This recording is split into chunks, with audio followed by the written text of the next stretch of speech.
সেই মানুষ প্রকৃত অর্থে সুখী মানুষ, ধনী মানুষ, একই সাথে আল্লাহর প্রিয় মানুষ, ভালো মুসলমান, যে প্রত্যেকটা অবস্থাকে সে ওয়েলকাম করে, আলহামদুলিল্লাহ বলে। দুনিয়াতে সবকিছু যদি মনমতো হয় তাহলে এটা তো জান্নাত হয়ে যাবে। সবকিছু মনমতো হবে না। অনেকে দেখবেন অমুকে আমার সাথে এটা কিভাবে করলো, কিভাবে এটা বলতে পারলো, এই কথাটা সে কেমনে বলতে পারলো, আমি মেলাতে পারতেছি না। আমি কেন, এটা আশ্চর্যের কি আছে? চামড়ার ঠোঁট দিয়ে সবই বলা যায়, বলছে, বোঝেন, এটা তো আমি আশা করি না। তা আপনি যা আশা করবেন সব মন মতোই যদি হয় তাহলে তো জান্নাত হয়ে যাবে। আপনার আশার বিপরীত কিছু হবে দেখেই তো দুনিয়া।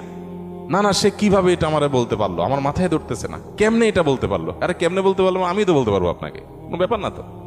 সবকিছুকে ইজিলি নেওয়া, এটা হলো মানুষের দুঃখ দুর্দশা দূরের প্রধান মাধ্যম, প্রধান উপায়। কোন প্রকার বিপদ আপদ হলে আমরা ধৈর্য ধারণ করতে পারি না। ভাই, সবরটা কখন করবেন? তাহলে আপনার মনের বিরুদ্ধে হবে, চাওয়ার বিরুদ্ধে হবে, আশা যা করছেন তার উল্টাটা হবে। আপনার সাথে পড়ালেখা করে অনেক ভালো আছে, আপনি সেটা থাকবেন না, এখানে তো সবর, এখানে তো সবরের প্রশ্ন আসবে। সবরটা কোথায় করবেন তাহলে? সবই যদি মনমতো হয়। বহু মানুষ আছে যে দুনিয়াতে তাদের সবকিছু চাই, সবকিছু চাই, বাস, আর অন্যের সাথে কম্পেয়ার করা এবং অন্যের কাছে আশা করা।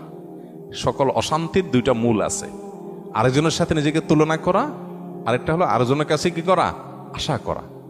মানুষকে চাইতে বেশি আশা করা উচিত না।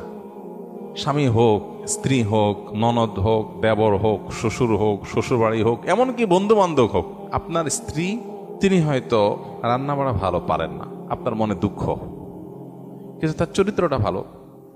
আরেকজনের বউ রান্নাটা মাশাআল্লাহ একের, কিন্তু চরিত্রটা 2 নম্বর। আপনার বউয়ের চরিত্রটাও ভালো, রান্নাটাও ভালো, হয়তো চেহারা ছবি ভালো না।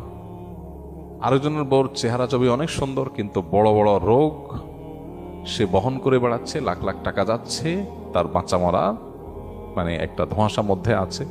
আল্লাহ তাআলা আপনার স্ত্রীকে সুস্থ রেখেছেন। একইভাবে মেয়েরা যদি পুরুষদের দিকে তাকায় দেখেন, আমার স্বামীটা অমানুষ, সে একটা ফোন করে না, একটা মেসেজ দেয় না, একটা খোঁজ খবর নেয় না, আমি মনটা খারাপ করে বসে আছি। আরে ভাই, আপনার স্বামীটা নেশাখোর? কোনো নেশা করে না, আলহামদুলিল্লাহ করেন। অনেকের স্বামী নেশাখোর,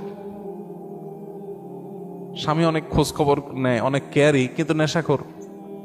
আবার অনেকের স্বামী সব দিক থেকে ভালো আছে, কিন্তু তার ক্যান্সার 4th স্টেজ হয়ে গেছে, যে কোনো মুহূর্তে মারা যাবে। আল্লাহ আপনার স্বামীকে সুস্থ রেখেছেন। আপনার স্বামীর খুব বেশি উপার্জন নাই, আলহামদুলিল্লাহ, উপার্জন নাই, কিন্তু আল্লাহ তাআলা অনেক দিক থেকে তাকে ভালো রেখেছেন, অ্যাডভান্টেজ আছে। একজন ইমানদার, সে সবসময় পজিটিভ জিনিসগুলো দেখবে। শেখ মোহাম্মদ মোতাওয়াল্লি আশ-শাআরাবী, মিশরের একজন বড় স্কলার, কোরআনে কারীমের একজন বড় মুফাসসির, তার একটা ছোট স্ট্যাটাসে তিনি লিখেছেন যে কারোর ঘর যদি চুরি হয়ে যায়, চুরি হয়ে চোরের সব নিয়ে যায়, সব বলতে যা যা নেওয়া গেছে, তারপরও সে ঘরে ঢুকে যদি দেখে যে খাটটা আছে, আলমারিটা আছে, আলমারির ভিতরে সব নিয়ে গেছে, আলমারিটা আছে, সে আল্লাহর কাছে শুকর আদায় করবে, যাক, ভারী ভারী জিনিসগুলো নিতে পারে না, আল্লাহ শুকর।